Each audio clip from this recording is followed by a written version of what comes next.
May I come in, sir? Good evening, sir. Good evening, sir. Thank you, sir. क्या नाम है आपका? Sir मेरा नाम ऋषिता स्नेह है। अच्छा, कहाँ की रहने वाली हैं? फतुहा, पटना, बिहार। फतुहा? Yes sir. किस जिले में है फतुहा?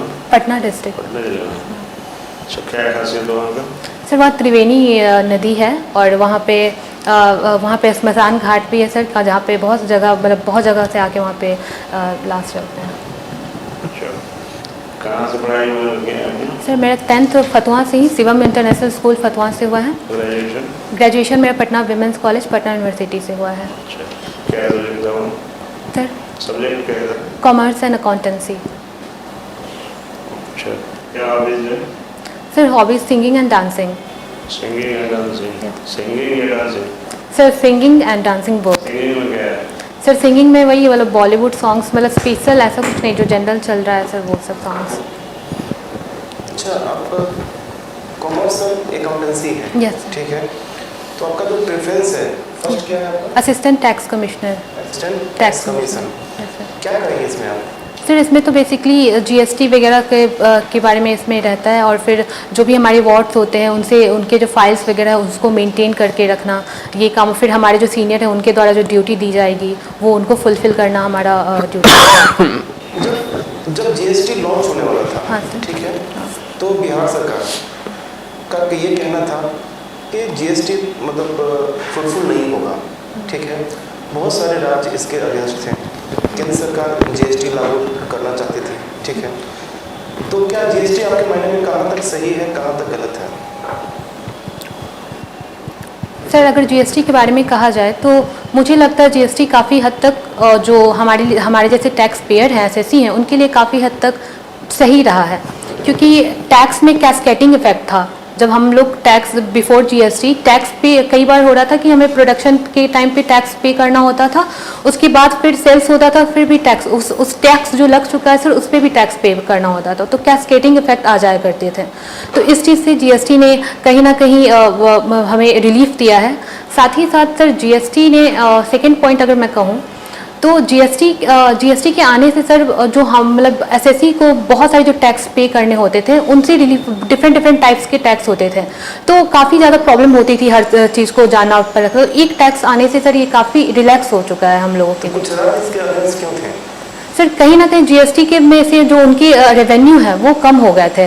पहले जो बहुत सारी चीज़ें पे अपने मतलब सेल्स जो स्टेट है वो अपने वैट चार्ज किया करते थे, तो वो अपने अकॉर्डिंग चार्ज किया करते थे, लेकिन अब जीएसटी काउंसिल जिस अकॉर्डिंग डिसाइड करती है उनके अकॉर्डिंग फिर उनको कहीं ना कहीं रेवेन्यू तो लॉस हो रहा है सर। जितना वो चाहते थे उतना जीएसटी उनको इनकम टैक्स मतलब टैक्स उनका आ नहीं रहा है, जिसके कारण रेवेन्यू कम हो गया उनका। नोटबंदी पे आपका क्या ओपिनियन है? नोटबंदी पे सर डीमोनेटाइजेशन, अगर मैं कहूँ तो डीमोनेटाइजेशन का एम्बिशन था कि जो भी ब्लैक मनी है उनको हटा दिया जाए। शुरुआत में कुछ प्रॉब्लम तो हुई थी, जैसे हर नई एक्टिविटी में होती हैं, लेकिन उसके आउटपुट शुरुआती तौर पे तो काफ़ी अच्छे रहे, लेकिन फिलहाल सर उस पर और वर्क करने की भी ज़रूरत है। तो आप क्या समझते हैं, लास्टली मैं ऐसा बोलूँ कि डीमोनेटाइजेशन से हमें लॉस हुआ है? सर डीमोनेटाइजेशन से लॉस हुआ है ये भी नहीं कह सकते सर, कहीं ना कहीं तो बहुत सारे ब्लैक मनी जो थे वो मतलब वो तो आउट हुए ही हैं, लेकिन हमें ऐसे ही और भी स्टेप्स की ज़रूरत है ताकि हम लोग जो ये ब्लैक मनी एंड जो भी इनसे रिलेटेड करप्शन होते हैं उन चीज़ों पे कंट्रोल कर सकें। अच्छा, कोई दो बताइए प्रोडक्ट, हाँ सर। जो it is the out of GST है। Sir petrol and natural gas. Petrol तो नेचुरल गैस दोनों एक ही कैटेगरी का हो गया। तो सर पेट्रोल हो गया एक, और एक फ्यूल मतलब फ्यूल में ही आता है सर, पेट्रोल तो हो गया एक, और अच्छा कोई बात नहीं, ठीक है। अभी हमारा रेपो रेट कितना है? सर अभी रेपो रेट 4.90 है। 90 कल ही, हाँ रिसेंटली 4.5 था सर। 5 था 4.0 शायद 40। कंट्रोल है इन पे? सर आरबीआई मॉनेटरी पॉलिसी के थ्रू डिसाइड करती हैं। Okay, what is CRR? Cash reserve ratio. क्या है ये? सर कैश मतलब जो शेड्यूल बैंक होते हैं उन्हें कुछ कैश अमाउंट अपने पास रखना होता है एज अ रिजर्व, जिसको वो लेंड नहीं कर सकते, वो मतलब एज अ बोरोइंग कस्टमर को नहीं दे सकते हैं। तो वो CRR कहलाता है। CRR करते हैं। अच्छा, बिहार में कुछ मुख्य समस्याएं बताइए। सर अगर मैं बिहार की मुख्य समस्याओं बोलूँ तो पहला तो है कि यहाँ की पॉपुलेशन डेंसिटी काफ़ी ज़्यादा है, जिसके कारण अनएम्प्लॉयमेंट की समस्या ज़्यादा है। एजुकेशन सेक्टर में अभी भी डेवलपमेंट की ज़रूरत है। इंफ्रास्ट्रक्चर डेवलपमेंट अभी भी चाहिए सर, और लॉ एंड ऑर्डर को थोड़ा स्ट्रॉन्ग करना होगा। जिससे मेल फीमेल रेशियो एज पर 2011 census. Okay sir, male female ratio sir मुझे कन्फर्मली तो मतलब अभी नहीं याद रिकॉल कर पा रही, लेकिन एक अंदाज़ा लगा सकते हो सर। फिर से कुछ जनगणना होने वाली है। हाँ सर। वो जनगणना किस बेसिस पे होने वाली है? सर वो तो अभी कास्ट सेंसस की बात चल रही है। वो क्या लगता है सही है? सर कास्ट सेंसस के प्रो एंड कॉन्स हो सकते हैं। प्रो, और अगर मैं बताऊं सर, प्रो में ये हो सकता है कास्ट सेंसस का कि इससे आपको डिफरेंट कास्ट के बारे में पता चल जाएगा, कौन सी कास्ट डेवलप्ड है। जरूरत ही क्या है? हमें तो सिर्फ अमीर और गरीब चाहिए बस। सर तो कास्ट बेस में मतलब रिजर्वेशन में फ़ायदा हो सकते हैं। बहुत सारे कास्ट अभी भी पिछड़े हैं तो उन्हें रिजर्वेशन का फ़ायदा मिल सकता है। सेकेंडली उनके वेलफेयर के लिए हम लोग और वर्क कर सकते हैं एक पार्टिकुलर कास्ट के लिए। उन्हें अगर मेन स्ट्रीम में लाया जाए तो उन्हें भी लगेगा कि उन्हें भी इक्वल अपॉर्चुनिटी दी जा सकेगी। और अगर कॉन्स का बात अगर करें सर, तो फर्स्ट हो सकता है सर कि पॉलिटिकल मिसयूज इसका हो सकता है, और साथ ही साथ जो हमारी इक्वालिटी है उसको भी डिस्टर्ब कर सकती है ये चीज़, अगर एज अ टूल पॉलिटिकल अगर इसको सर अगर मतलब वेलफेयर के टर्म्स में ना यूज करें तो इससे काफ़ी लॉस भी, हमारी हारमोनी को डिस्टर्ब भी कर सकती है ये। Current GDP of Bihar sir tool actually I can't recall. Article 142। Article 142। Article 142 sorry sir, to recall. Ram Mandir पे सुप्रीम कोर्ट का कुछ जजमेंट आया था। राम मंदिर, हाँ सर। अब अयोध्या राम मंदिर पे हाँ। किस आर्टिकल के तहत? Sir article I can't recall. गेहूं के लिए, हाँ। ठीक है, गेहूं के लिए बताइए 4 properties of soil, properties of soil. गेहूं के लिए। Okay sir. गेहूं कौन सा क्रॉप है? खरीफ या रबी? खरीफ क्रॉप है सर। खरीफ। रावी क्रॉप। सॉइल, क्लाइमेट, वर्षा कितना चाहिए?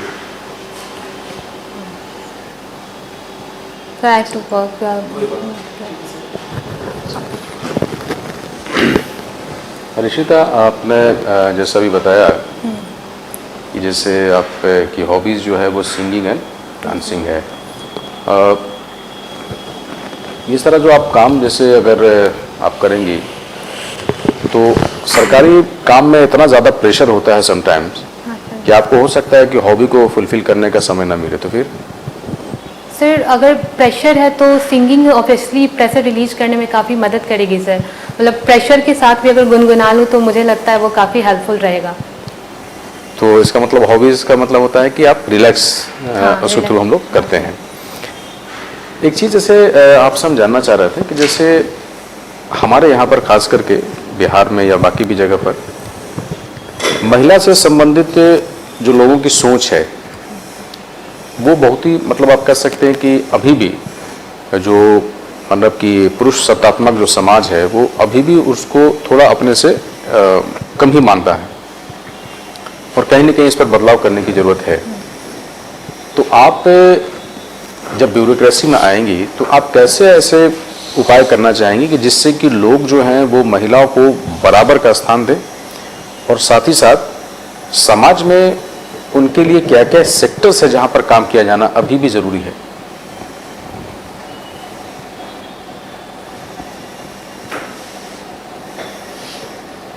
सर अगर बात रही समानता मतलब उन्हें इक्वल राइट्स देने की, सर इक्वल राइट्स के बारे में बोला सर आपने। सर अगर बात रही इक्वल राइट्स देने के लिए तो सबसे पहले मतलब समानता के लिए उन्हें अच्छी एजुकेशन देना बहुत ज़रूरी है। उनके पेरेंट्स को अवेयर करना होगा उसके लिए कि बेटियां भी किसी से कम नहीं हैं, और बहुत सारे स्कीम्स तो हमारे बिहार गवर्नमेंट ने ही लाई है, जिसके कारण सर मतलब हमारी एजुकेशन तक हायर एजुकेशन भी फ्री में हो रही है। तो इसके बारे में भी बहुत सारे गार्जियन को पता नहीं होता है, तो उनके बहुत अवेयर करवाना होगा जो सेंट्रल स्कीम या फिर जो हमारे बिहार स्टेट की स्कीम है उनके बारे में।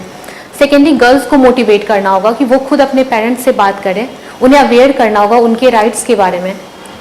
थर्ड, जो रिजर्वेशन उन्हें प्रोवाइड की गई है उसका प्रॉपर यूज वो कर सकें, और ये इस टाइप के रिजर्वेशन को और सेंट्रल लेवल पे भी देने की ज़रूरत है सर, ताकि ज़्यादा से ज़्यादा गर्ल्स पार्टिसिपेट कर सकें इसमें। उसके अलावा सर पुरुष जो है उनको उनके लिए स्पेशली मैं चाहूँगी स्कूल्स में ऐसे एजुकेशंस हो, ऐसे एजुकेशन सिस्टम हो जहाँ पे पुरुषों को रिस्पेक्ट करना सिखाया जाए, उन्हें मतलब सर अगर कहा जाए तो वो वर्ड सर सेक्सुअल एजुकेशन उन्हें दी जाए स्कूल में, ताकि वो औरतों को मतलब वो रिस्पेक्ट करना सीखे इस स्टेज को, ना कि उन्हें मतलब एक भद्दे कमेंट्स या ये करें। तो सर ये चीज़ ज़रूरी होंगी। जैसे हम लोग जब ये देखते हैं कि बहुत सारे जब इस तरह की घटनाएं घटती हैं तो हम लोग तो बातें हमेशा ये बात, जैसे अभी आप बता रहे हैं कि हम लोग सारे ये सब बात हम तो चर्चा करते हैं, बट हम इम्प्लीमेंट लेवल पर जब आते हैं तो कहीं ना कहीं ये लगता है कि इम्प्लीमेंट उतने लेवल से नहीं हो पाता है। क्या इसके पीछे कारण आप समझ रही हैं? सर इम्प्लीमेंटेशन अगर नहीं हो पा रहा है, इसके रीजंस फर्स्ट मैं अगर कहूँ तो मोटिवेशन की कमी, जो हमारे ऑफिसर्स हैं उनमें मोटिवेशंस की कमी होगी। सेकेंडली उन्हें अगर वो अच्छा वर्क करते हैं तो उन्हें अवार्ड दिया जा सकता है, जिसके कारण वो मोटिवेट होकर। थोड़ा सा एक बार हम तुमको बताएं कि जैसे हम लोग ने देखा है कि एम्पावरमेंट जब करने की बात आती है कि संसद में 33% रिजर्वेशन होनी चाहिए, है ना, स्टेट लेजिस्लेचर में 33% रिजर्वेशन होनी चाहिए, लेकिन अभी तक ऐसा हुआ नहीं। पंचायती राज में जरूर हो गया 50% के आसपास में, तो आखिर इन जगहों पर क्यों नहीं हो रहा है? क्या इसके पीछे कारण तुमको लगता है?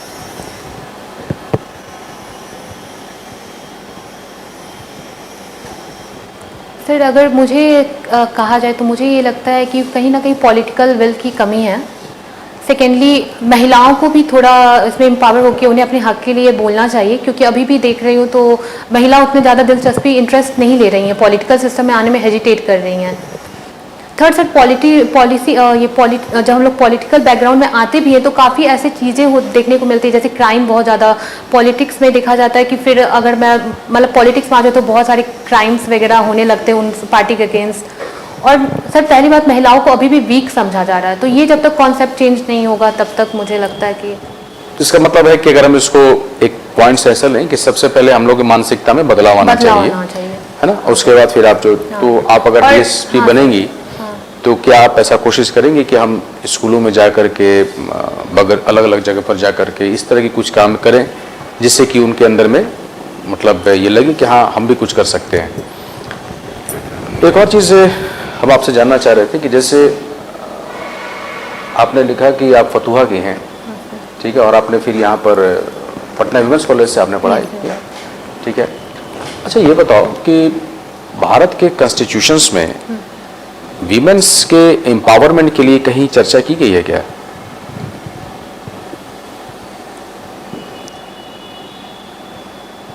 सर हमारे फंडामेंटल राइट्स में भी है, राइट टू इक्वालिटी में भी है। फिर हम अगर देखें तो हमारा राइट टू अगर एग्जैक्ट आर्टिकल अगर तुमसे पूछें तो बता सकते हैं। आर्टिकल 15 में भी विमेन एम्पावरमेंट की बात है, जहाँ पे एक्सेप्शन दिया गया है उसमें बात। और फिर सेकेंडली सर डीपीएसपी में भी विमेन एम्पावरमेंट की बात है। सर आर्टिकल अगर मैं बताऊं तो आर्टिकल, चलिए ठीक है सर। ठीक है रिश्ता, आप जा सकते हैं। Thank you sir.